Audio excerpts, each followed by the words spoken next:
Hi and welcome to Easy Spoken English Kanchi. இன்னைக்கு வீடியோவில் நாம் enough அப்படின்ற வேர்டை இங்கிலீஷில் எப்படி சென்டென்ஸில் யூஸ் பண்ணலாம், டிஃப்ரெண்ட்டாக சென்டென்ஸில் எப்படி யூஸ் பண்ணலாம் அப்படின்றது தான் பார்க்க போகிறோம். Come let's begin. ஃபர்ஸ்ட் இந்த enough அப்படின்ற வேர்டோட ப்ரொனன்சியேஷன். ஸோ இது வந்து enough அப்படின்னு உச்சரிக்கணும், சரிங்களா? அடுத்தது அதோட அர்த்தம். enough அப்படின்னா போதும் அப்படின்னு அர்த்தம். இப்போ இதை சென்டென்ஸில் எப்படி யூஸ் பண்ணலான்னு பார்க்கலாம். இது போதும் அப்படின்னு சொல்கிறதுக்கு it is enough அப்படின்னு சொல்லலாம். அடுத்து it should be enough or it will be enough அப்படின்னா இது போதுமானதாக இருக்கும், இதுவே போதும், இதுவே பத்தும் அப்படின்னு சொல்கிறது கூட யூஸ் பண்ணலாம். இது போதாது அப்படின்னு நெகட்டிவாக சொல்கிறதுக்கு it is not enough. Okay, இது போதாதுன்னு சொல்லலாம், இல்லை இது பத்தாதுன்னு சொல்லலாம். அதுக்கு இங்கிலீஷில் it is not enough அப்படின்னு அர்த்தம். அடுத்தது இது போதுமானதாக இருக்க போகிறதில்ல, அல்லது நாம் பேசுகிற மாதிரி சொல்லணும்னா இது பத்த போகிறதில்ல, இவ்வளோண்டு தான் வச்சுருக்கீங்க, இது பத்த போகிறதில்ல அப்படின்னு சொல்கிறதுக்கு it's not going to be enough, it's not gonna be enough அப்படின்னு சொல்லலாம். ஆல்ரைட், இப்போ நம்ம போதுன்ற அர்த்தத்தில் இனஃப் எப்படி யூஸ் பண்ணணும்னு பார்த்தோம். இது ஆல்மோஸ்ட் எல்லாருக்குமே ஆல்ரெடி தெரிஞ்சிருக்கும், இது ரொம்ப ஈஸியும் கூட. இப்போ இனஃபை வேறு மாதிரி எப்படி சென்டென்ஸில் யூஸ் பண்ணலான்றதை பார்க்க போகிறோம். போதுமான பொருட்கள், அதாவது இனஃப் திங்ஸ் அப்படின்னு சொல்லலாம். உதாரணத்துக்கு போதுமான பணம், போதுமான அறிவு, போதுமான நேரம், போதுமான விஷயம், இந்த மாதிரிலாம் சொல்கிறதுக்கு இனஃப் முன்னாடி சொல்லிவிட்டு அடுத்து அந்த வார்த்தையை நம்ம சொல்லணும், சரிங்களா? இப்போ இதை எப்படி சென்டென்ஸில் யூஸ் பண்ணலான்னு பார்க்கலாம். இதை வாங்க அவங்கக்கிட்ட போதுமான பணம் இருக்குது. He has enough money to buy this. So அவங்கக்கிட்ட பணம் இருக்குன்னா he has money. போதுமான பணம் இருக்குது அப்படின்னு சொல்லும்போது he has enough money. Okay, அடுத்து இதை செய்ய எனக்கு போதுமான நேரம் இருக்குது. ஓகே, இதை செய்கிறதுக்கு எனக்கு போதுமான நேரம் இருக்குது, நான் முடிச்சிடுவேன் அப்படின்னு சொல்கிறோம். I have enough time to do this. I have enough time to do this. அடுத்தது இந்த வேலையில் சேர அவங்கக்கிட்ட போதுமான அனுபவம் இருக்குது. அவங்கக்கிட்ட அனுபவம் இருக்குன்னா he has experience. போதுமான அனுபவம் இருக்குன்னா he has enough experience to get this job. Enough experience to get this job. அடுத்தது they had enough practice for this அப்படின்னா அவங்கக்கிட்ட இதுக்கான போதுமான பயிற்சி இருந்தது. எப்படி அவங்க இதில் வின் பண்ணாங்க, சான்ஸே இல்லையே அப்படின்னு சொல்கிறோம்.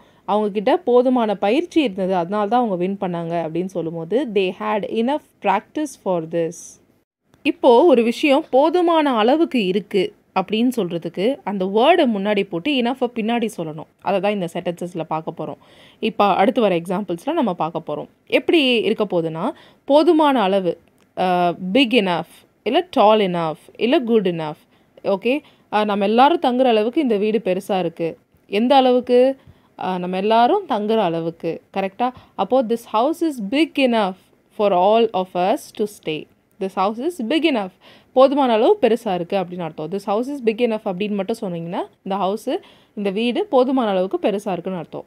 நம்ம எல்லாரும் தங்குறதுக்கு ஏற்ற மாதிரி அந்த அளவுக்கு அப்படின்னு சொல்லும்போது this house is big enough for all of us to stay. Okay, so இதில் வந்து இனஃப் நம்ம முன்னாடி சொல்லக்கூடாது, this house is enough big அப்படி சொல்லக்கூடாது, பிக் இனஃப்னு தான் சொல்லணும்.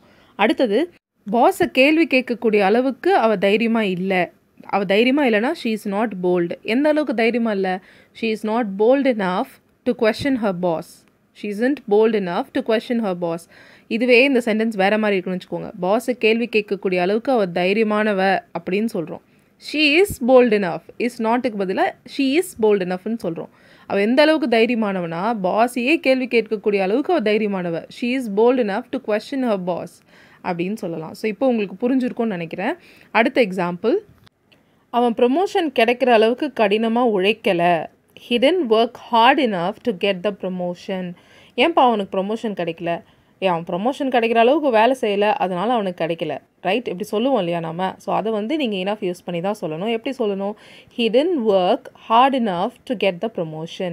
Hard enough, work hard enough. Okay, அடுத்தது மேல் ஷெல்ஃப் எட்டுற அளவுக்கு அவன் உயரமாக இருக்கான். அவன் உயரமாக இருக்கான்னா he is tallனு சொல்லலாம். எந்த அளவுக்கு உயரமாக இருக்கான்னா மேல் ஷெல்ஃபே அவனுக்கு எட்டும், அந்த அளவுக்கு அவன் உயரமாக இருக்கான் அப்படின்னு சொல்கிறோம். He is tall enough to reach the top shelf. He is tall enough to reach the top shelf. Alright, அடுத்தது செலக்ட் ஆகிற அளவுக்கு நீ பயிற்சி பண்ணல, நீ ப்ராக்டிஸ் பண்ணல அப்படின்னு சொல்கிறோம். You haven't practiced enough to get selected. நீ இப்போ வந்து புலம்பக்கூடாது, நீ செலக்ட் ஆகிற அளவுக்கு நீ ப்ராக்டிஸ் பண்ணல, அதனால தான் நீ செலக்ட் ஆகல. ரைட், அந்த மாதிரி நம்ம சொல்லும் போது you haven't practiced enough to get selected. Alright. So இன்றைக்கி வீடியோவில் நாம் இனஃபோட பேசிக் ப்ரொனன்சியேஷன் அண்ட் அதோட மீனிங் அண்ட் அதுக்கான எக்ஸாம்பிள் சென்டென்சஸ் அண்ட் இனஃப் வந்து ஒரு வேர்டுக்கு முன்னாடி எப்போ யூஸ் பண்ணோம், ஒரு வேர்டுக்கு அப்புறமா எப்போ யூஸ் பண்ணோன்றதையும் பார்த்தோம். உங்களுக்கு இந்த வீடியோ புரிஞ்சிருக்கும்னு நினைக்கிறேன். எப்படி புரிஞ்சுருந்தது அண்ட் பிடிச்சிருந்ததுன்றதை எனக்கு கண்டிப்பாக காமெண்ட்ஸில் சொல்லுங்கள். அண்ட் நம்மளோட மற்ற வீடியோஸையும் கண்டிப்பாக செக் பண்ணுங்கள். நம்மளோட அகாடமியில் டைரெக்டாக சேர்ந்து நீங்கள் English speaking or reading writing படிக்கணும்னு நினச்சிங்கன்னா ஸ்க்ரீனில் தெரியுற நம்பருக்கு கால் பண்ணுங்கள். நெக்ஸ்ட் வீடியோவில் மீட் பண்ணலாம். Till then take care and bye.